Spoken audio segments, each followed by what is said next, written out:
I hope the sun is shining down there in Chicago like it is up here in northern Minnesota today. It was 86 above. Pretty nice day here. Maybe a little too warm.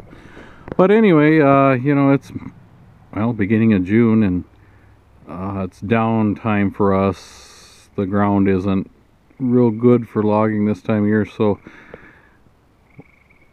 it's a perfect time to do some maintenance on the machinery. And you were asking on the phone to describe some of the stuff we do, but I thought doing it on a video would be good too. So for example, we had to replace one of these long hoses on the delimmer because it had a leak in it, and this orange cable, we had to tighten that up a little bit because it got a little slack in it.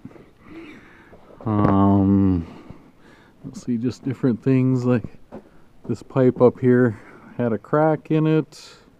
Welded that up.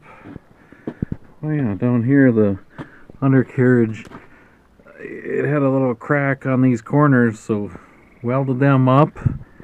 And up here, this boom rest thing right here was gone, so we had to manufacture a new one of those. So did a little welding on the head of this delimmer. It had a few little cracks, and I think we even replaced a hose or two on it. One of these hoses was leaking. We haven't, this was washed and somewhat serviced, and we didn't use that delimmer last winter, so that one's still good. So not too much maintenance on the delimmers. Well, Jeff put mud flaps on his loader. You can see these mud flaps in there, because when getting it towed down the highway, it was chipping all the paint off the front of his slasher here. And you can see that he put a little Rust-Oleum on them. Well, the Timco got washed, and just a little service on it. The ladder to get up on top to change the hydraulic filters. Not a whole lot done to the Timber King yet, just I think it got washed, or I know it got washed. Sounds like there's a couple things on the head maybe need to be worked on, but nothing too major.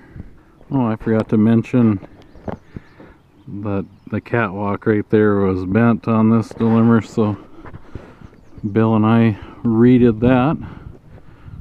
Turned out pretty good.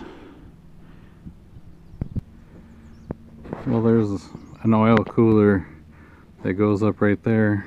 In fact, the oil cooler's right here, and it has a leak somewhere in there, I believe. So Jeff took it off so it can get fixed. So this is the back of the lowboy. When you pushed on it with the skidder or dozer, there was no real place to push on it.